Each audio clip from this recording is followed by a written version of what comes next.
I'm engaging in a series of questions with Rick Brown, the former Director of Australians for Constitutional Monarchy for Victoria, but also heavily involved, a leading member of the team which ran the national campaign, and in many ways the national strategist, I would have thought. And he also edited a wonderful book, The No Case Papers, which included all sorts of very impressive people, like former Chief Justice Harry Gibbs, former Governor General Bill Hayden. But my second question is, what do you think are the lessons of the referendum? For me, David, the biggest lesson, extends well beyond the issue of the Republic. My interest is culture, not politics, even though I've spent a fair bit of time in politics. But when I look at, if you like, politics from the 1930s, from the 1930s to the 1990, communism and depression was the rudder, and every party took its position in relation to those two. Well, one was an event and the other was an ideology. In the case of the event, the depression, in my view, it gave rise to what is now called the aspirational voter. But the aspirational voter in the 50s were parents who had been children during the Depression and who were determined that their children would never find themselves in the same position of vulnerability and in the same circumstance, and who wanted their children to be better off than what they were. And they devoted their lives to those outcomes. And it took the form of a drive for education, amongst other things. On the other hand, another outcome of the Depression was a total lack of confidence in some parts of the community in the way our economy was organised. And for those people, the solution was state control, which at its extreme form, of course, takes the form of communism. So what one saw post-war were parties that were either anti-communist or tolerant of communism. So in Australia, the Liberal Party was anti-communist. The Labor Party wasn't communist, but it was tolerant of communism, and especially from the 40s through to the 60s, was substantially infiltrated with communists. In the case of the USA, the Republicans were anti-communist. The Democratic Party wasn't communist, but was tolerant of it. UK, it was Conservative Labour. You can go right round Anglo-Saxon countries in the same way. The most noticeable was actually Australia, because if one reads Robert Menzies' books, he wrote two books, and then there was a third, which was a series of law lectures he gave after he retired. And if you read his major speeches, and I read about 20, he never used the philosophy once, or he used the word philosophy once. In one speech, he talked about the philosophy of anti-socialism. Now, as we know, anti-socialism is not a philosophy, but it's the only time he used the word. So the Liberal Party was founded on being anti-socialist.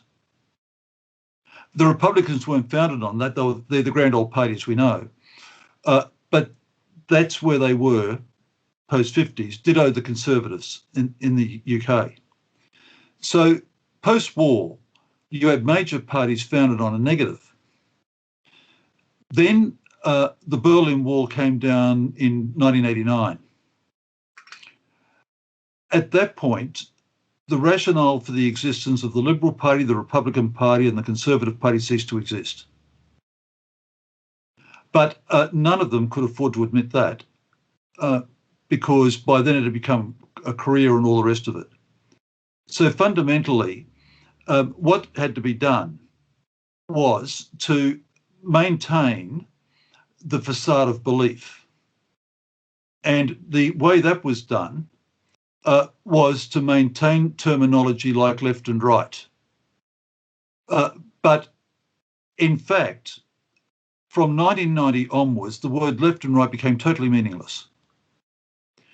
All they did was provide a veneer or a cover to cover up the fact that the major parties basically had lost their rudder.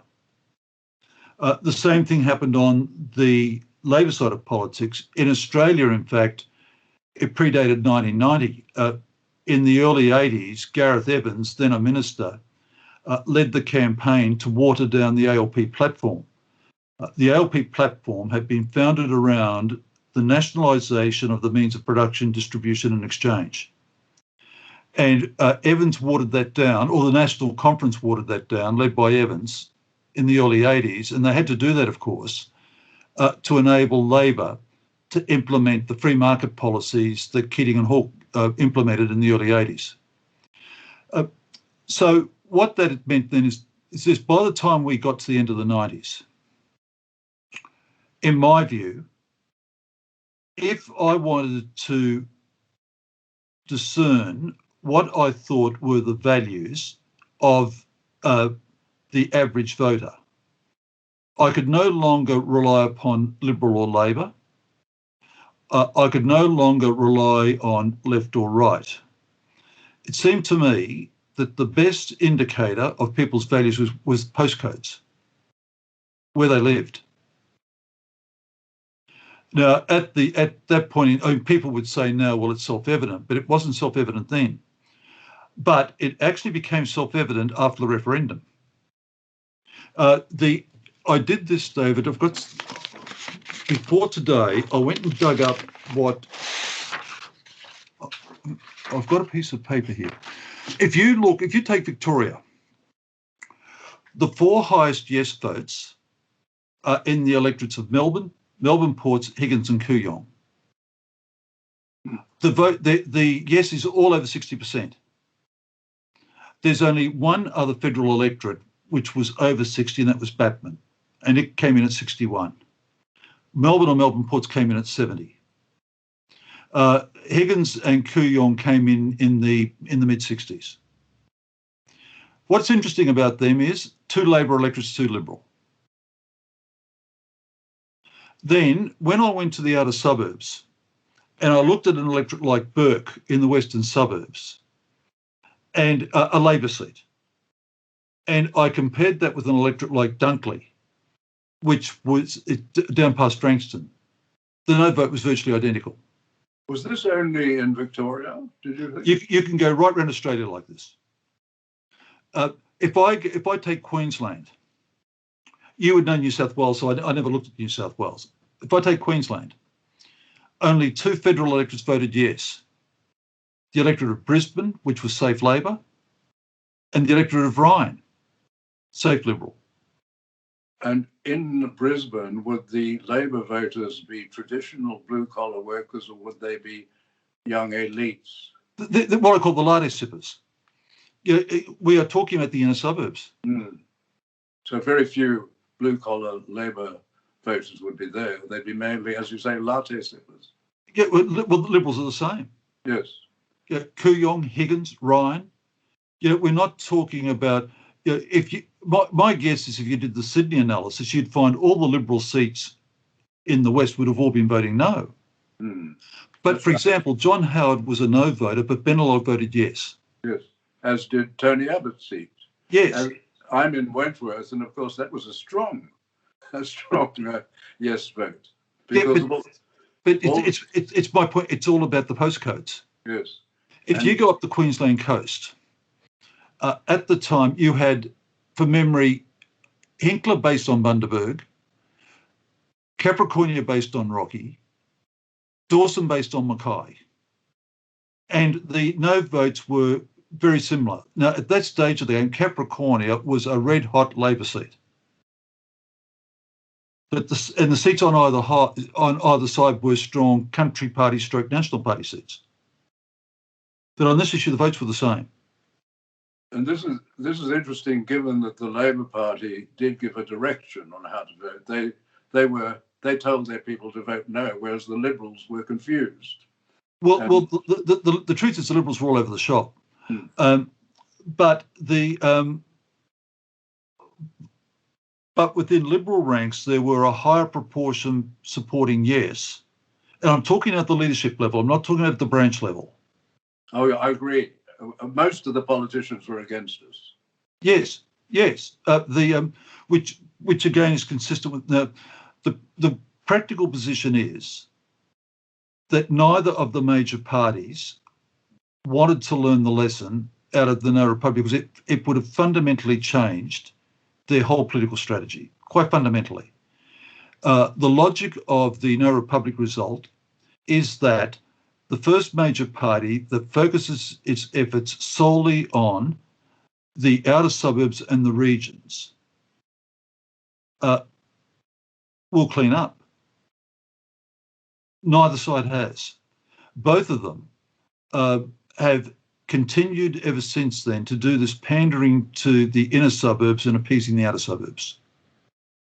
And in my view, it's because the people who actually control these parties live in the inner suburbs. The inner suburbs? Yes, they live in the inner suburbs. The people who actually control live in the inner suburbs. Oh, yes. Yeah, go through your management committees and find out where they live. You know, go and look at the staffers to ministers and find out the suburbs in which they rent their flats. You know, go and look at the ministers and look at the seats they hold, or look at where they live. What do you think is the litmus test these days in terms of policies? Is it global warming? Is it gender fluidity? This is the second lesson for me out of the No Republic. And I mean, I have to declare my bias. At the time, as you well know, at the time, those who supported a republic, when they lost, said, well, it doesn't matter, it will all happen within 5 years anyway. And I said to people at the time, both yes and no, I said, it won't happen in 5 years. These things are cultural causes, and cultural causes, in many cases, are time dependent. They're dependent on the cultural view of a particular group of people at a particular point in time. And I said, my view was that if the yes side either did not win or did not poll very well, then in fact they would not get another chance for 20 years, and they may never get another chance at all. The latest polling indicates that the strongest supporters of the constitutional monarchy are the 18 to 24, where only about 23% have a vague support for a republic, whereas the overall majority is the Babylon is 34%. Yes, I think you're onto something there about the timeliness of an issue, and that depends on fashion, doesn't it? Well, it depends on all sorts of things. My view is that cultural movements basically get their point in the sun. And if they don't make the most of it, they lose. It's, in my view, for example, the environment movement's peaked. But despite what free marketeers think, it won't necessarily be replaced by a return to economics. I think it'll be overtaken by animal rights.